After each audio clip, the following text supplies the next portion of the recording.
மிகப்பெரிய வெற்றியாளர்கள், சரித்திரத்தில் இடம் பிடித்தவர்கள் பின்பற்றக்கூடிய ஒரு formula.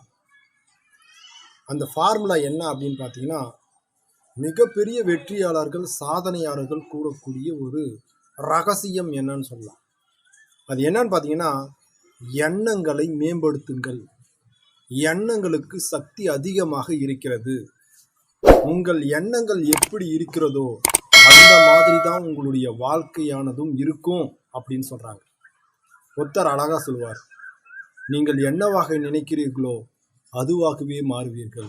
What you think you become அப்படின்னு. என்னன்னா, அப்போ நம்ம எண்ணம் எப்படி இருக்குது?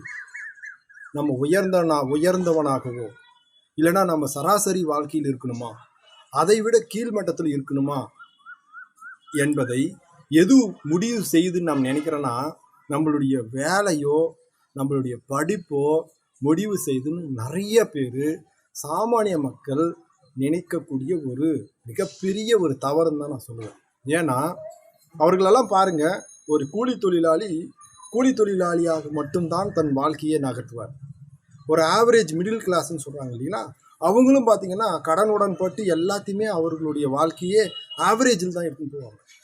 ஆனால் உலகத்தில் 100%, 2% மக்கள் தான் மிகப்பெரிய செல்வந்தர்களாக பணக்காரர்களாக உலக சரித்திரத்தில் இடம் பெற்றவர்களாக இருக்காங்க. அவர்களெல்லாம் என்ன ஃபாலோ பண்ணுறாங்க அப்படின்னு பார்த்தீங்கன்னா, எண்ணங்கள் அவர்களுக்கு உயர்வாக இருக்கிறது. அப்போ எங்களுக்கெல்லாம் தாழ்வாக இருக்கிறதா அப்படின்னு உங்களுக்கு தெரியும். நான் சொல்வது அவர்கள் என்ன நினைக்கிறாங்கன்னா, நான் இந்த மாதிரியாக இருக்கணும் அப்படின்ற நம்ம எண்ணக்கூடிய எண்ணங்கள் தான் ஆழ் மனதில் பதிஞ்சு அது நம்மளை செயல்படுத்த தூண்டுது அப்படின்னு சொல்கிறாங்க. என்ன சொல்லுதுங்க, நம்ம என்ன நினைக்கிறோமோ அதுதான் செயலாக மாறுகிறது. அந்த செயல்தான் பழக்கமாக மாறுகிறது. அந்த பழக்கமாக மாறிவிட்டால் போதும், அது வெற்றியை கொடுக்குதுன்றாங்க. அப்போ இத்தனை ப்ராசஸ் இருக்குது, ஸ்டெப் பை ஸ்டெப்பாக. முதல்ல எண்ணங்கள் மேம்பட வேண்டும். நான் மிகப்பெரிய செல்வந்தனாக மாறணும், நான் சிறந்த ஓட்டப்பந்தய வீரராக மாறணும், மிகப்பெரிய கிரிக்கெட் ஜாம்பவானாக மாறணும், மிகப்பெரிய ஒரு உலக புகழ்பெற்ற ஒரு கதையாசிரியராக மாறணும்னா அவங்க முதல்ல என்ன பண்ணணும் அப்படின்னு நினைக்கிங்கன்னா, அந்த மாதிரியாக நினைக்க வேண்டும்.